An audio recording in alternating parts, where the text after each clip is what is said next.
السلام علیکم، بولنے سے خوش آمدید۔ میں ہوں شرجیل ارشاد اور میں ہوں انوشا سلیم۔ ہیڈ لائنز آپ نے جانی۔ بلیٹن کا باقاعدہ آغاز کرتے ہوئے سب سے پہلے آپ کو بتائیں کہ 75 سال پہلے شروع ہونے والا سفر آج آل ویدر اسٹریٹجک کوآپریٹو پارٹنرشپ میں بدل چکا ہے۔ پاکستان اور چین نے ہمیشہ ایک دوسرے کے بنیادی مفادات کا دفاع کیا۔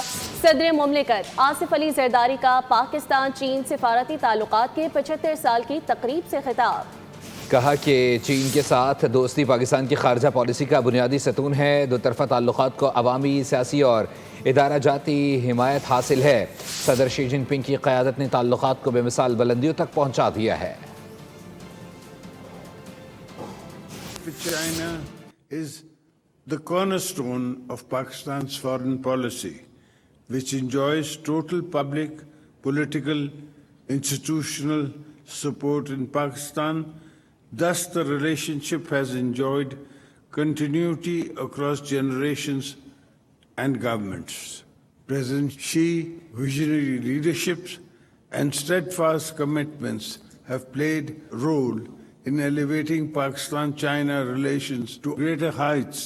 President Xi's initiatives and support for a deeper bilateral cooperation have opened new avenues of shared prosperity and regional stability. دنیا میں منفرد مثال پاکستان چین دوستی وقت کی ہر آزمائش پر پوری اتری ہے۔ چین ہر مشکل وقت میں پاکستان کے ساتھ چٹان کی طرح کھڑا رہا۔ صدر شی جن پنگ، وزیر اعظم لی چانگ اور چینی قیادت کو خوشی کے موقع پر مبارکباد پیش کرتا ہوں۔ وزیر اعظم شہباز شریف کا پاک چین سفارتی تعلقات کی 75ویں سالگرہ پر تقریب سے خطاب۔ انہوں نے کہا کہ پاکستان سب سے پہلا مسلم ملک تھا جس نے چین کو تسلیم کیا۔ 2010 کا سیلاب ہو یا کوئی بھی آفت، چین نے بے مثال ساتھ دیا۔ زراعت کی ترقی چین کے بغیر ناممکن ہے۔ On behalf of the government of Pakistan and the people of Pakistan, I would like to extend my heartfelt felicitation to Chinese leadership, President Xi Jinping, Premier Li, and our Chinese brothers and sisters on this wonderful occasion. 75 years ago, our founding fathers laid down this foundation of our bilateral diplomatic relations, and it went to the credit of Pakistan that we were the first Muslim country to recognize China and one of the first few countries around the globe. پاک چین سفارتی تعلقات کے قیام کی 75ویں سالگرہ کی تقریب۔ National People's Congress of China کی قائمہ کمیٹی کے وائس چیئرمین کا تقریب سے خطاب۔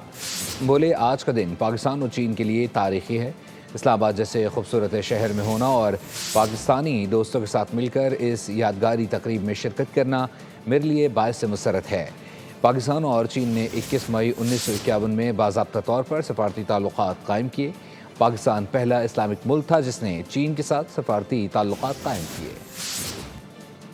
China stands ready to work with Pakistan to implement the important consensus reached between President Xi Jinping and leaders of the Pakistani side. China-Pakistan relations are characterized by a high degree of political mutual trust. China appreciates the firm support of the Pakistani side to China's core interests and major concerns, as well as that Pakistan took the lead in supporting a series of major visions and initiatives put forth by President Xi Jinping. China also always firmly supports Pakistan in safeguarding national independence, sovereignty, territorial integrity, and national dignity. پاک چین سفارتی تعلقات کے قیام کی 75ویں سالگرہ۔ صدر مملکت آصف علی زرداری، وزیر اعظم شہباز شریف نے چینی معزز مہمانوں کے ہمراہ کیک کاٹا۔ پاکستان اور چین کے ثقافتی لباس میں ملبوس بچوں نے ٹیبلو پیش کیا۔ پاکستان اور چین کے معروف گلوکاروں نے آواز کا جادو بھی جگایا۔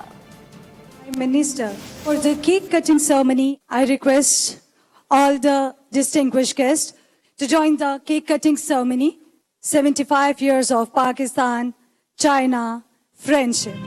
اور کراچی میں گلشن اقبال بلاک 8 میں دن دہاڑے شہری سے واردات، اسلحے کے زور پر نوجوان سے قیمتی موبائل فون اور موٹر سائیکل چھین لیا گیا ہے۔ 3 ملزمان 2 موٹر سائیکلوں پر واردات کرنے آئے اور بآسانی واردات کے بعد فرار ہو گئے ہیں۔ مزید تفصیلات حاصل کریں نمائندہ بول نیوز سعد گجر سے۔ سعد بتائیے گا۔